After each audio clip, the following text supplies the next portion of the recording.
Today I'm going to paint forest landscape in very freehand style. Hi friends, I'm Olga Koelsch, watercolor artist, teacher and a book author.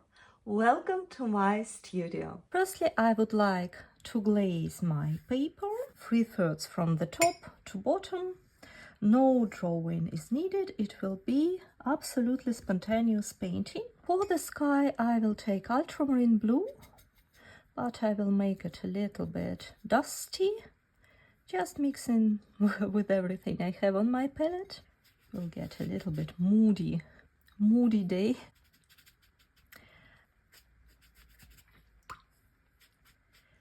I'm thinking a little bit in advance, and I would like to put the main group of the trees in this corner.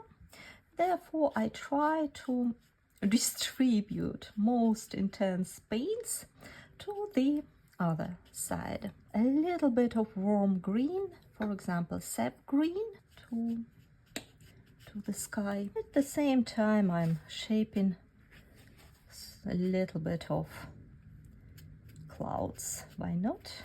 Lifting up a little bit of areas. Small dot of cerulean in the sky and bring everything to the horizon line.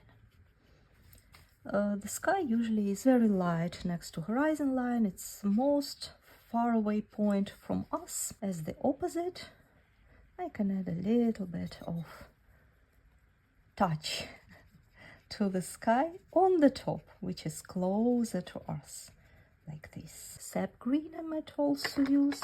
I will do it like this. The area of the sky is still wet, therefore everything mixes nicely.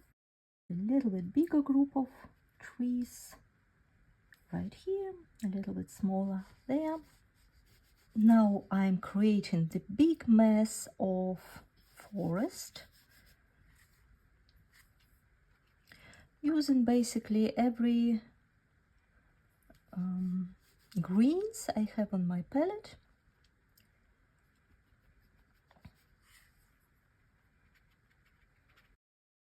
Just creating something. It's intuitive painting. Firstly, we make, so to say, blocks, and then we think what it might look like.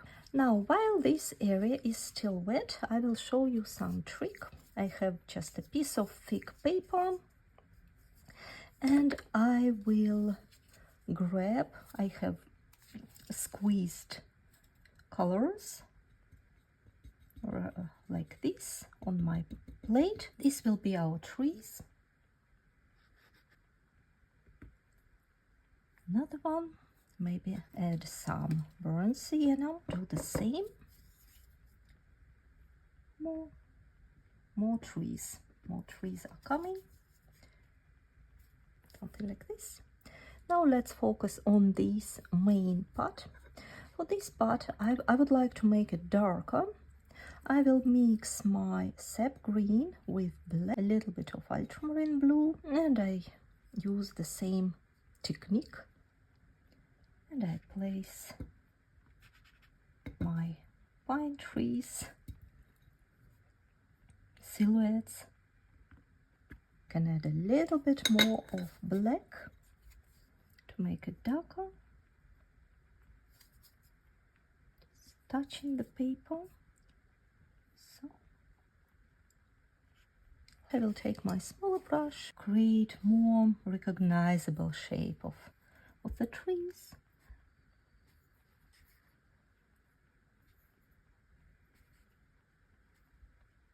You can even make it with splashes if you like it. I'm still missing a little bit of darkness, therefore I add more of black. Very creamy mix, and I will add a couple of super dark spots. Another nice tool to use is a toothstick.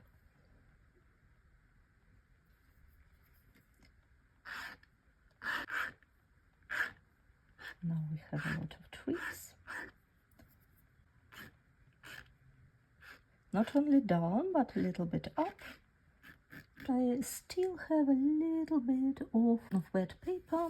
I will use it to add some of smaller pine trees around. I can grab my mix again and add still some details on my forest.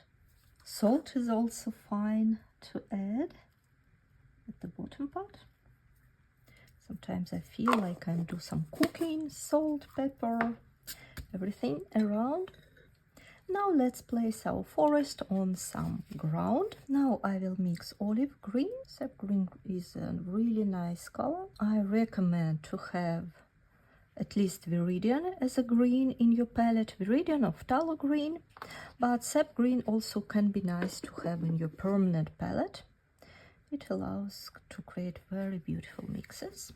And then with quick brush strokes and some raw sienna, I can create some earth, some bottom part of our landscape. In the opposite to the soft, smooth top, I want to create really bold, dense bottom, using a little bit of the mix I already have.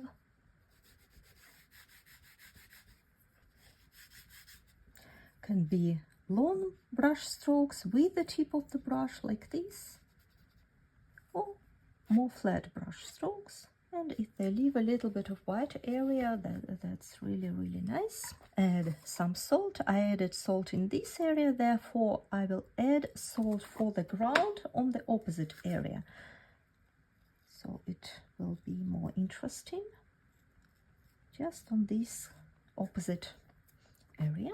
Now everything is getting dry. I can add final details, darker color, more accents to the forest group. I wash my brush, and with wet brush I go bravely into my mix that pushes the pigments apart. Usually we try to be careful with that, but not today. And a couple of brush strokes on one side,